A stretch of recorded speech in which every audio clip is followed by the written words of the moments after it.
రాష్ట్ర చరిత్రలో జగన్మోహన్ రెడ్డి గారు ముఖ్యమంత్రిగా ఉన్నప్పుడు పక్కాగా అస్త్రత పక్షపాతం లేకుండా అందరి రైతులు ఎక్కడ ఏ పంట పండితే ఆ పంట ఏ భూమి అయినా సరే టెంటేటివ్గా కొన్నటువంటి పరిస్థితి రాష్ట్రంలో ఉంటే మీరు ఎందుకు కొనలేకపోతా ఉన్నారని అడుగుతా.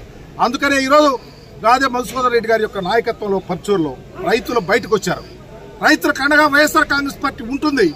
తప్పకుండా ఎరువులు సక్రమంగా కొనాలా, దళారీల నుంచి రక్షించాలా, పండిన పంటకు గిట్టుబాటు ధర ఇవ్వాలా, కొన్న పొగాకు డబ్బులు ఇవ్వాలా, కొనాల్సిన పొగాకు కొనాలా.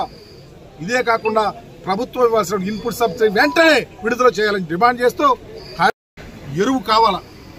ఎరువుల ఆవశ్యకత చాలా ఉపయోగం. యూరియా కానీ నత్రజని కానీ అవసరం. ఈరోజు యూరియా అవసరం వచ్చింది. ఈరోజు కారంచేడు ప్రాంతంలో ఉద్యమం చేశారంటే కారంచేడు ప్రాంతంలో కొనేవాళ్ళు మేమప్పుడు 5 సంవత్సరాల్లో ఎరువు కోసం ఏ ఒక్క రైతు ఎదురు చూసినటువంటి పరిస్థితి లేదు.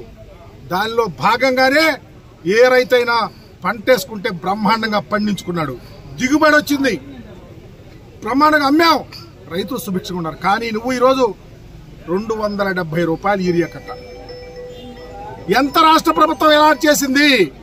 అలాట్ చేసినటువంటి పిండి ఎవరి దగ్గరికి వెళ్తాంది? ఎవరు అమ్ముకుంటున్నారు? రైతులకు ఎందుకు అందట్లేదో చెప్పమని అడుగుతా ఉన్నాం. ఒక ప్రక్క మేము అడుగుతుంటేనేమో భయపెడతాం, కేసులు పెడతాం, చివరికి ఏం చేస్తావు? ఫేక్ న్యూస్, ఎరువుల కొరత లేదంటాం. నేను చెప్తా ఉన్నా చంద్రబాబు నాయుడు గారు, పర్చూరు నియోజకవర్గాన్ని ఉదాహరణగా తీసుకుందాం, బాపట్ల జిల్లాను ఉదాహరణగా తీసుకుందాం. ఈ జిల్లాలలో గుంటూరు గాని, బాపట్ల గాని, కృష్ణా గాని, రాష్ట్రంలో ఎక్కడైనా ఎరువుల కొరతకు 100% ఉంది. దానికి బాధ్యులు మీరు. మీ నాయకులు తెలుగుదేశం వాళ్ళ ఇళ్ల దగ్గర తీస్తున్నారు, అప్పళంగా 500-600 అమ్ముకుంటున్నారు, రైతులకు అందటం లేదు. దీనికి బాధ్యత తెలుగుదేశం పార్టీ, మీ ప్రభుత్వం